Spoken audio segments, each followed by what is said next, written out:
Hi everyone, I'm JD. Welcome back to my channel.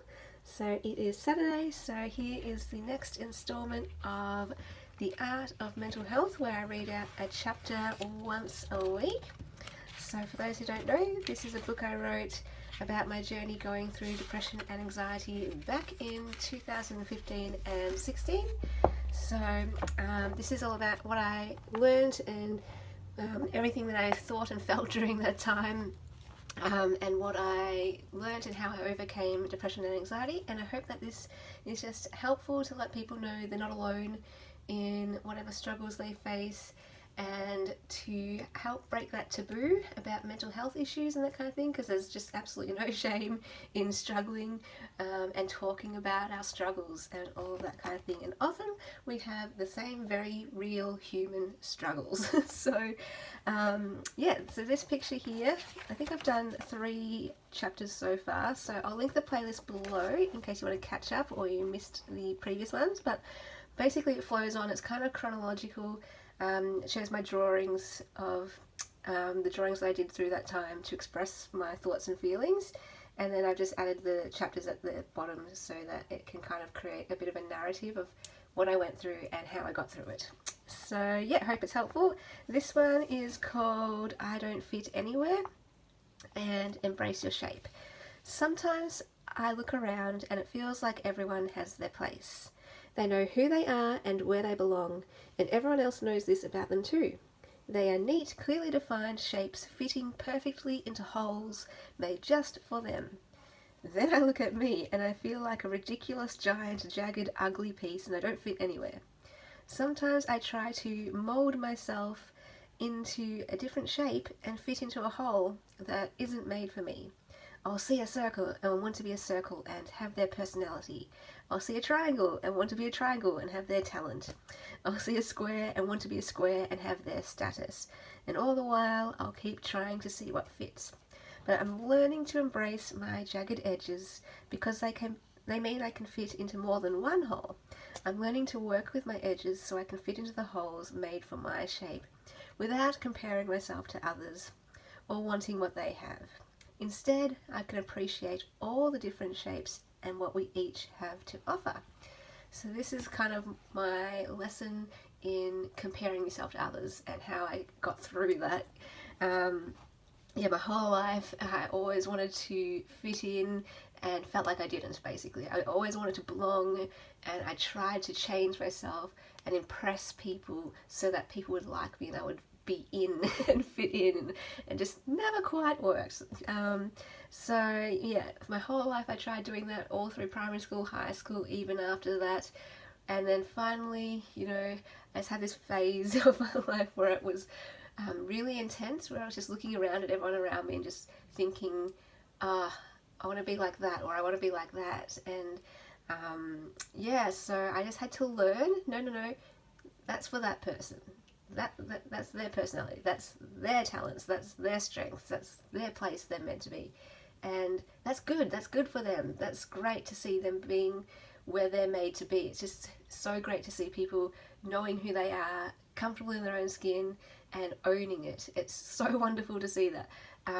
So they can still do that. That's great. No need to be jealous or anything, and no need to compare or feel inferior or superior at all.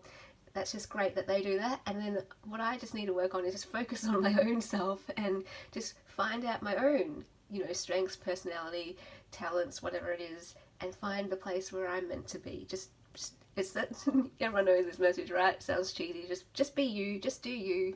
But it can take a whole lifetime kind of thing to kind of find who you actually are and to actually embrace that and just sit there comfortable doing that and being where you're made to be too. So yeah, it can take quite a long time in your journey. It took me a long time. If I'd known this lesson, and you have this head knowledge about it, but to actually sink down into your lived experience in your heart, that's another story. So yeah, of course we can all throw around, just be yourself, we all know that. But yeah, hopefully if I had known this though when I was in primary school, would have avoided many cringe moments and many just so many wasted hours trying to be like everyone else and all that kind of thing. So yeah, I hope this is encouraging. Whatever shape you are, that's the shape you're meant to be, and it's beautiful. It is absolutely beautiful. You don't need to change.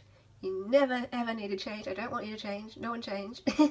You are amazing just as you are, and there is a place for you. I mean, you might feel like, yeah, great, I'm me, woo, but I don't fit in and there's no place for me. But there is, because I definitely believe we're all made to be who we are for a reason, that we are a gift to the world with our particular background, thoughts and feelings and all that kind of stuff.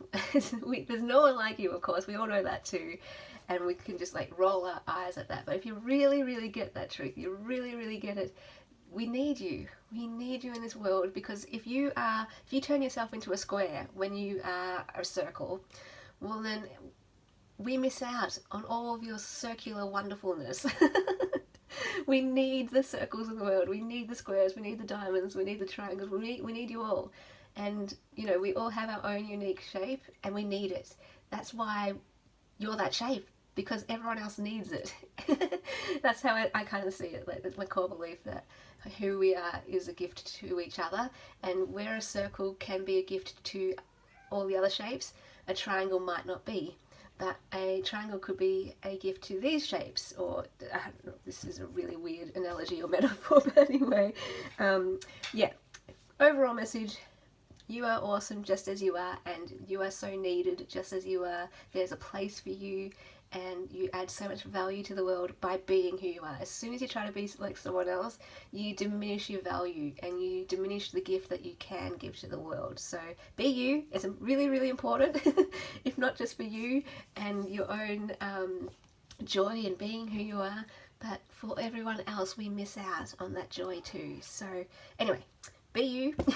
Let me know if you have a similar story, if you can relate to this, or what you learned through this, because as always, another core belief I have is that our stories have so much power and so much meaning, and they are there for others too. So where my story may connect with someone, it might not connect with someone else, but your story could connect. So I'm always encouraging people, share your stories, because you never know who it may help.